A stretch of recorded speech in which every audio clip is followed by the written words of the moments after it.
Hello everyone and welcome to my channel.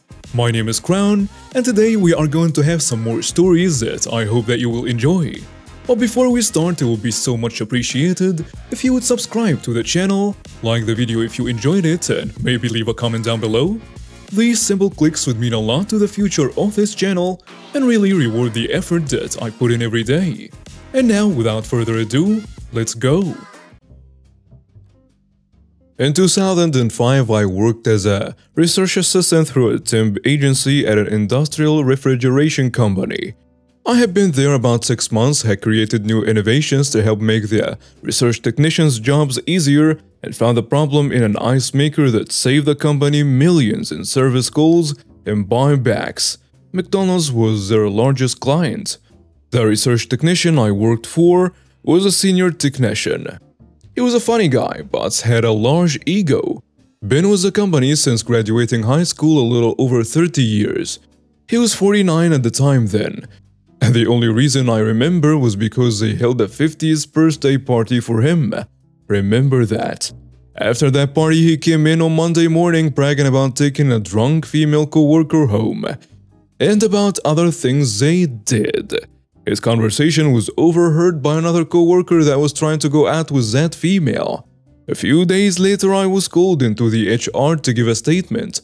I told him I played it down to try to not get him in trouble, which he didn't, to the dismay of many. About a month later, I got a call from my temp agency saying my assignment had ended, and I was okay with that. I knew how it was working through a temp agency. I would be off 2 weeks tops, then be offered a new assignment unless I found a better job in the meantime. So one day I went back just to have lunch with friends I made working there. And the senior technician flipped out because I was there. I mean, he made a huge scene, so I left, not wanting to start any problems for my friends. So later asked him if they could find out why the senior technician threw such a big fit.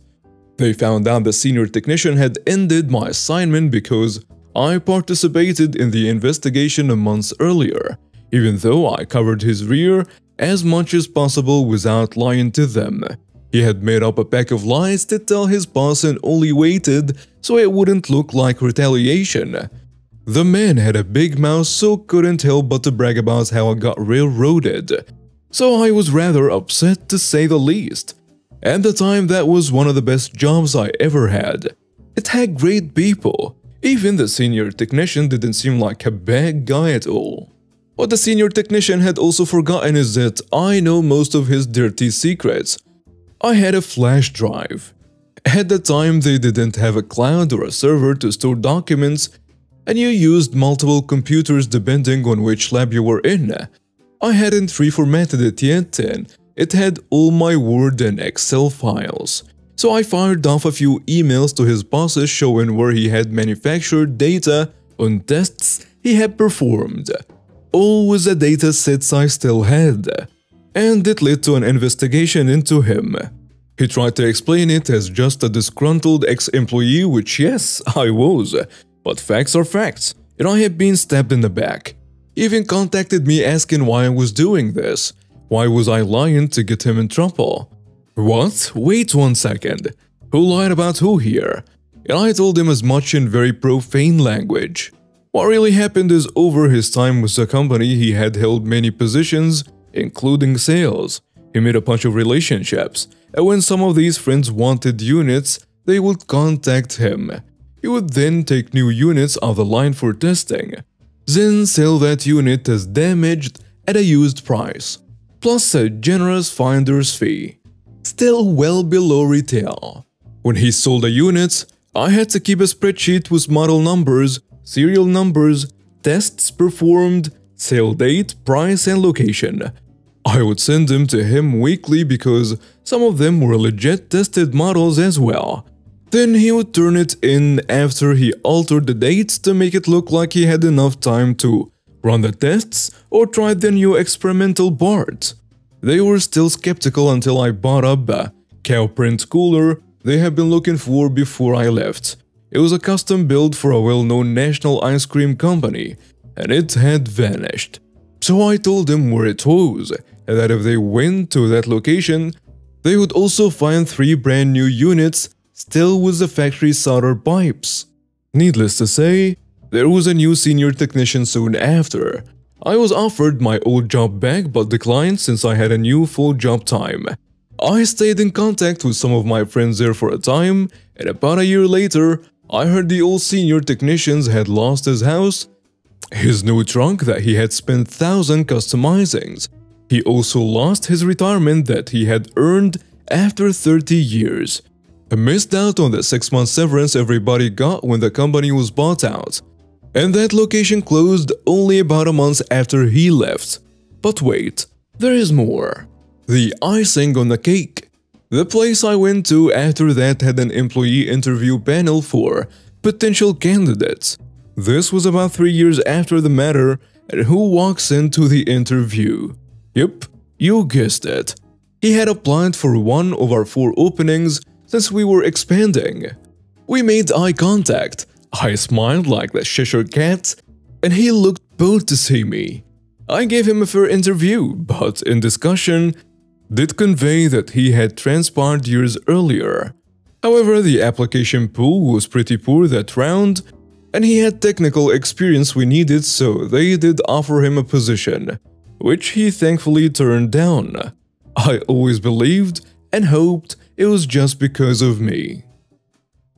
Hey guys, it's Crown. Hope you're doing well. I started a brand new channel called That One Story. It'll mostly include stories coming from different subreddits, but will definitely include some entitled people getting their comeuppance. I'll leave the link in the description below, so please subscribe to the channel to listen to the latest stories, cause I'll make sure to post videos on a daily basis. Thank you and have a great day. So this was back in 2007-2008 or so. I have been living in an apartment with a roommate that turned out to be a raging alcoholic. Things mostly weren't bad and we both had friends over and couch surfers and alike. Well, our apartment wasn't in the greatest of shape.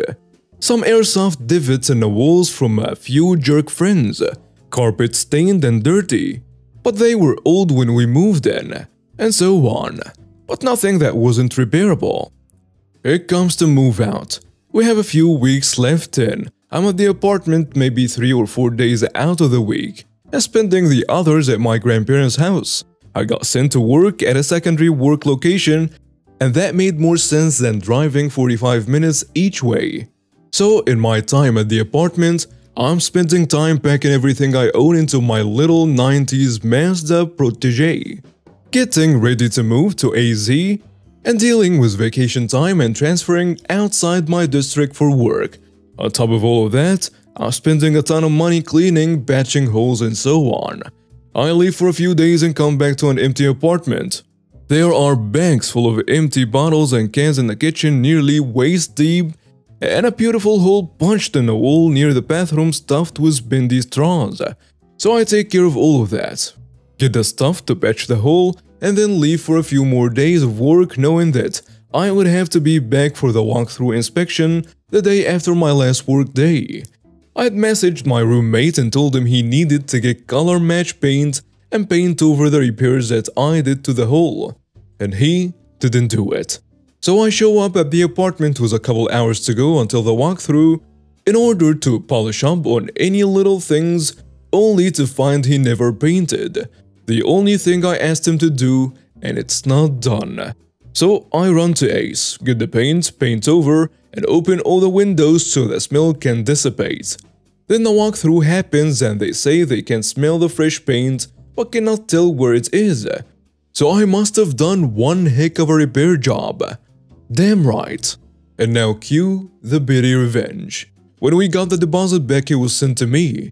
And since I had to spend so much time and effort cleaning and repairing the apartment and didn't get any help in return, I instead told my roommate that they charged us for the carpets and pocketed all the money instead.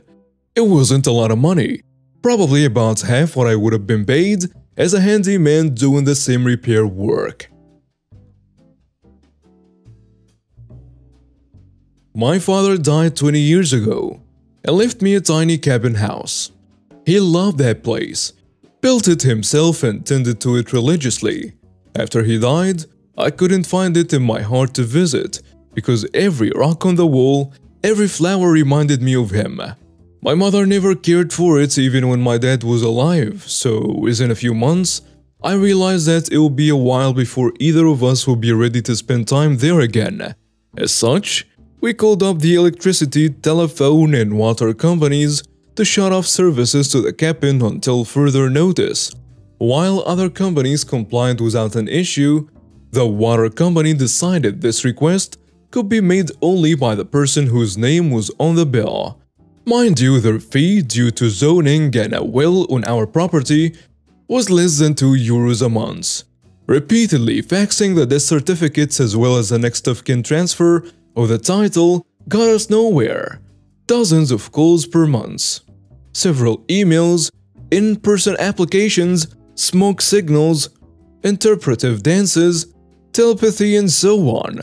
Nothing made any difference. Both me and my mother were entirely flabbergasted. So we asked around and found out that indeed the process is unsolvable and, albeit not technically legal, people stopped paying those fees and the water would get shut off anyway as a result. Getting any lawyers involved would not be worth the money. So we did just that.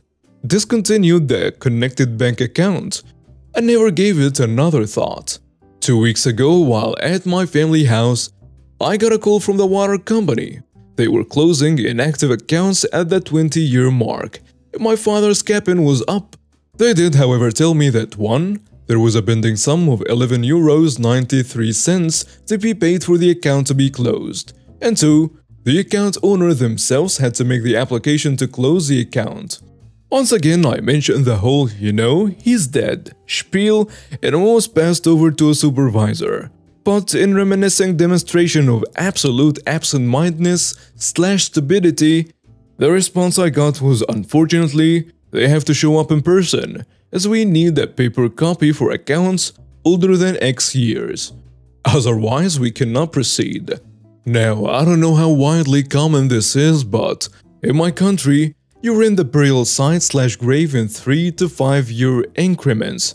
My father's grave's 20 years were up in August, and my mother decided it was time to unearth his bones and surrender the site. As such, we had just been delivered a very respectful package with my father's remains, cleaned and curated only that week. Everyone that has ever gone through this process would recognize that box for what it was. And what it was great timing. 2 days later, I went to the water company's local office. I wore my most purple, silky goth outfit, dark makeup, and oh so heathen jewelry, and carried a large bag with me. I asked to speak to the same supervisor, who luckily for me was in an open space area with her team's director and quite a few more desks. After confirming with her why I was there, she started telling me the whole he needs to be here in person thing again. But I interrupted her and told her, I know what you will say. So I brought him with me so he can tell you himself. I plopped the Ouija board and the box with my father's remains on the desk and loudly shushed the area. Heads turned, her director looked up with a what the hell expression, and the supervisor herself was frozen and wide-eyed.